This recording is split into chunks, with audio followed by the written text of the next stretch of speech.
अस्सलाम वालेकुम। आज की वीडियो में मैं डिस्कस करने वाला हूँ कि जो अल्ट्रासाउंड की इमेज होती है, काली सी एक तस्वीर दी जाती है अल्ट्रासाउंड की रिपोर्ट के साथ, जिसको हम अल्ट्रासाउंड का प्रिंट कहते हैं या इमेज प्रिंट कहते हैं या सोनोग्राम कहते हैं। क्या उस इमेज के ज़रिए से हम जेंडर मालूम कर सकते हैं या हमें जेंडर पता चल सकती है? क्योंकि जेंडर के हवाले से मैं ऑलरेडी बहुत सारी वीडियोस बनाकर अपलोड कर चुका हूँ और उसमें मैंने लाइव अल्ट्रासाउंड भी दिखाए हैं, मेल जेंडर और फीमेल जेंडर दोनों की।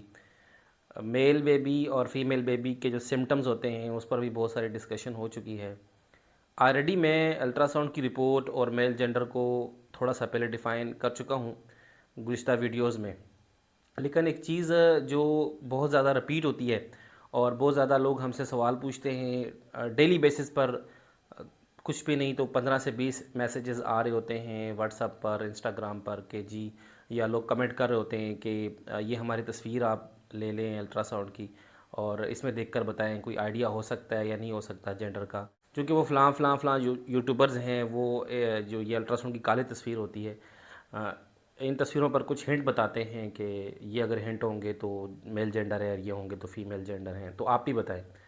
देखें, एक बात तो बिल्कुल क्लियर है और वाजिया है कि अल्ट्रासाउंड ही वाहिद ज़रिया है जिसको हम अथेंटिक सोर्स तस्वर करते हैं जेंडर को देखने के लिए, जेंडर को बर्थ से पहले देखने के लिए। और अल्ट्रासाउंड में हमें 110% बिल्कुल परफेक्ट जेंडर नज़र आती है।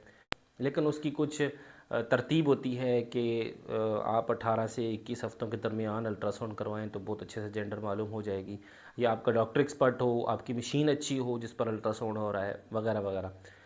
लेकिन क्या अल्ट्रासाउंड की रिपोर्ट से भी जेंडर मालूम हो सकती है, ये एक बहुत बड़ा सवाल है और इसका जवाब मैं ऑलरेडी बहुत दफ़ा दे चुका हूँ। चूँकि यूट्यूब के ऊपर जो हमारी ट्रैफिक होती है, जो यूट्यूब पर देखने वाले लोग होते हैं या फेसबुक पर जो देखने वाले लोग होते हैं, तो वो बहुत सारे ऐसे लोगों को भी फॉलो करते हैं जिनको अल्ट्रासाउंड के बारे में कुछ मालूम नहीं होता, या जिनका ताल्लुक इवन के मेडिकल फील्ड से भी नहीं होता, डॉक्टर्स नहीं होते वो, या हेल्थ केयर प्रोफेशनल्स भी नहीं होते वो। बस ख़ास तौर पे जो आजकल मदर्स जो एक व्लॉग्स बनाती हैं ड्यूरिंग प्रेगनेंसी, तो ये सारे लोग बता रहे होते हैं कि देखें ये वाला अगर हिंट है तो ये मेल बेबी है और ये वाला हिंट है तो फीमेल बेबी है। तो मैं आपको मज़ीद डिटेल्स बताने से पहले आपसे रिक्वेस्ट करता हूँ कि आप मेरे चैनल को सब्सक्राइब कर लें और बेल आइकन को प्रेस करना ना भूलें, ताकि हर मेरी वीडियो का नोटिफिकेशन आपको मिलता रहे। अगर आप मुझे फेसबुक से देख रहे हैं तो फेसबुक पेज को फॉलो करना मत भूलें। अच्छा, तो अब मैं आपको बताता चलूँ कि जो आम तौर पर अल्ट्रासाउंड की रिपोर्ट के साथ इमेजेस दी जाती हैं, उनमें से जो मोस्ट कॉमन इमेज होती है वो होती है आपके बच्चे के सर की, जिसको हम बीपीडी कहते हैं। बाय पेराइटल डायमीटर उसमें लिया जाता है। एक पेराइटल बोन ये होती है, एक पेराइटल बोन ये होती है। तो दोनों के बीच का जो डायमीटर होता है, जो फासला होता है, इससे अल्ट्रासाउंड वालों के पास एज की इस्टीमेशन आ जाती है, बच्चे की जो एज होती है। चूँकि ये एक इंटरनेशनल क्राइटेरिया है जिसमें बायपेराइटल डायमीटर शामिल है कि दोनों पेराइटल्स बोन्स के दरमियान का जो फासला है उसको मेजर किया जाए और उससे बेबी की जो जेंडर है वो मालूम हो जाती है। तो मोस्ट कॉमन जितने सारे अल्ट्रासाउंड होते हैं उनके साथ ये बीपीडी की इमेज होती है। अच्छा, एक बात और मैं यहाँ पर बताता चलूँ कि जो बीपीडी की इमेज है वो 13 हफ्तों के बाद, 14-15 हफ्तों के बाद की जो प्रेगनेंसी होती है उसमें ली जाती है। तो जो शुरू की प्रेगनेंसी होती है, जिसमें 5 हफ्तों से लेकर 8 हफ्तों तक अल्ट्रासाउंड में आप ये समझ लें कि सिर्फ थैला ही नज़र आता है, छोटा सा एक रसोली नुमा शक्ल होती है। उसके अंदर चीज़ें होती हैं, वो मेडिकल वाले समझ सकते हैं कि उसके अंदर फीटल पोल होता है, उसके अंदर हार्ट बीट भी होती है, उसके अंदर एक स्ट्रक्चर यॉक सैक भी होती है।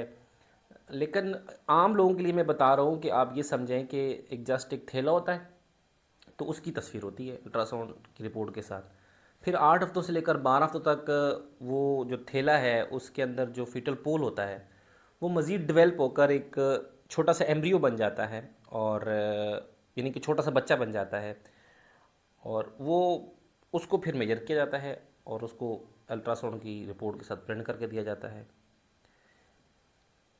उसके बाद जैसे मैंने बताया कि बीपीडी एक कॉमन चीज़ है। सीआरएल और गैस्ट्रेशनल सैक को भी बताना बहुत ज़रूरी था क्योंकि शुरू की प्रेगनेंसी में तो ये 2 चीज़ें ही होती हैं। उसके बाद क्या होता है कि एक तस्वीर जो लोग अच्छा अल्ट्रासाउंड करते हैं, बहुत एक्सपर्ट होते हैं और उनका नाम होता है, सेंटर का नाम होता है, उन्होंने अपना नाम बनाना होता है, तो एक बीपीटी की इमेज के साथ साथ कुछ दूसरी इमेजेस भी प्रिंट करते हैं। जैसे वो फीमर जो होती है जिसको हम रान कहते हैं, तो रान की हड्डी की एक इमेज होती है। और अगर मज़ीद कोई अच्छा काम करता है तो वो साथ पेट जो होता है बच्चे का पूरा, उसकी तस्वीर भी प्रिंट करता है। और इसके साथ साथ अगर बहुत कोई मज़ीद अच्छा काम कर रहा है तो नॉर्मल जो रूटीन में अल्ट्रासाउंड होता है उसमें वो प्लेसेंटा की तस्वीर एक साथ प्रिंट करता है जो बच्चे का साथी होती है। और मज़ीद कुछ बहुत अच्छा अगर अल्ट्रासाउंड को करता है तो वो साथ में जो पानी होता है बच्चे के थैले के साथ, थैले के अंदर, उसको साथ मेजर करके उसकी भी एक तस्वीर प्रिंट करता है। तो ये 4-5 तस्वीरें अल्ट्रासाउंड की रिपोर्ट के साथ प्रिंटेड होती हैं और फिर रिपोर्ट बनाकर दे दी जाती है मरीज़ को।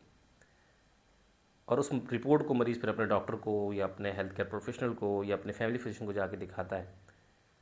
इतना सा काम अल्ट्रासाउंड वाले करते हैं।